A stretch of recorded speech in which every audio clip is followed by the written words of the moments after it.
Advice from Mrs. Marta Maudlin. Let's share this so that she didn't die in vain.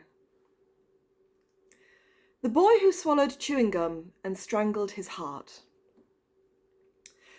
Modern chewing gum was, and this may seem self-evident, but is an important fact often forgotten, first created during the invention of the teenager in 1948, in an attempt to stop up their idiot mouths for the duration of those adolescent years in which the brain atrophies and the manner and chatter become insolent and asinine.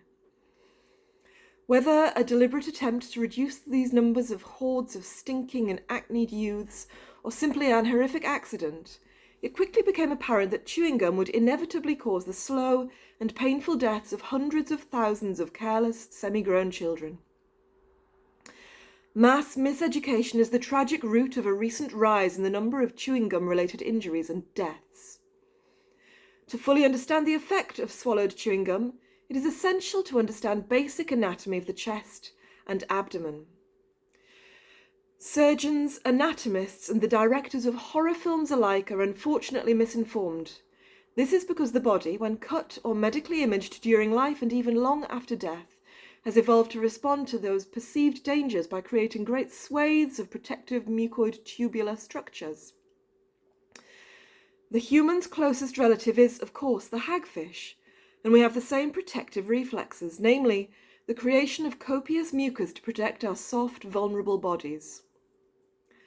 The mucus tubes created for our protection have been mistaken throughout modern medical research for organs.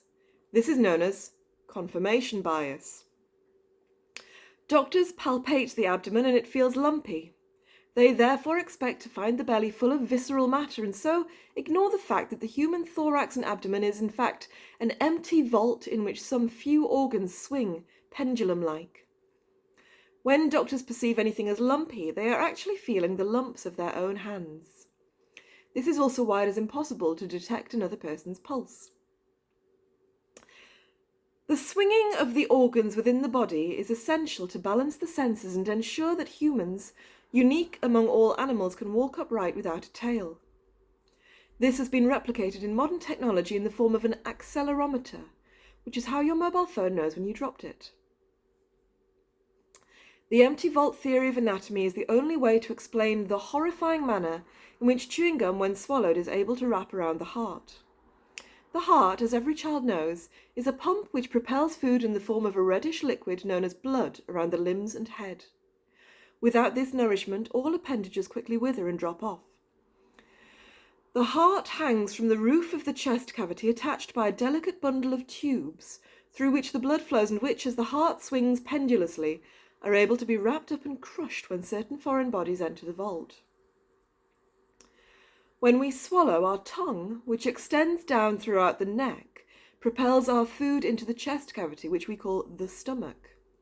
Food is loosened and released at the back of the tongue, which is a curved and springy structure, able to catapult food towards the heart, where it enters the bloodstream to feed every corner of the body.